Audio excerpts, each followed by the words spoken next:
Nii, ole paigas. Laura! Ei, pane kiiresti see. Ei, pane lamma. Ei, see vaat, see jääb ära. Oota, ma panen siia koos. Sa tahad lõuarottidele? Anna.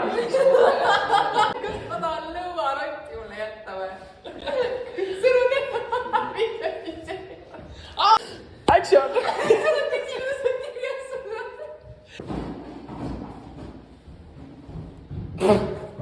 No nii, tervist! Tere! Aga alustame siis sellega, et ole hea, tutvusta ennast. Kes sa oled ja? Ma olen Ronja, ma olen teise kursuse Tisleri õpilane Tallinna Ehituskoolis. Väga tore. Räägi mulle natuke enne erialast.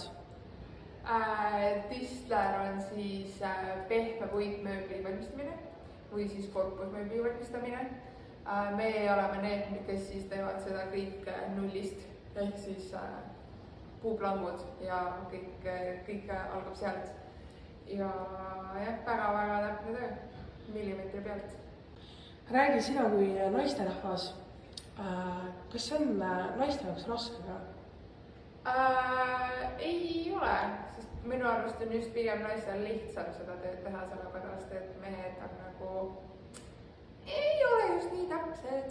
Selles suhtes, et ei kritiseeri mitte kedagi, aga lihtsalt see on aeg ja praktika näidanud, et naised on lihtsalt mõnevõrra paremad kui poisid, aga ei ütle selle kohta mitte midagi, et on ka tublisid poisse olemas.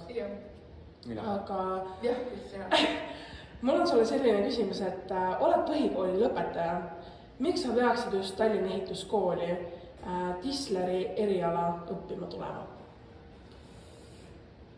No see on selline töö, mida tegelikult väga paljud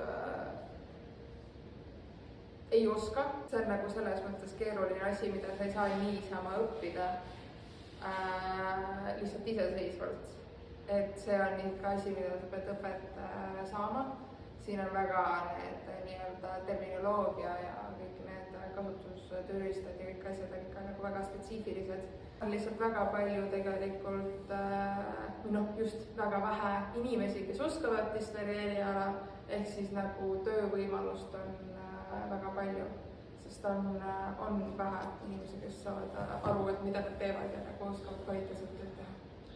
Ma soovitan seda inimestele, kellel meeldib lihtsalt käsitsi asju teha, niimoodi nipot-näpot oma kätele tegeleda ja kellel meeldib nagu fokusseerida asjale pikaaegselt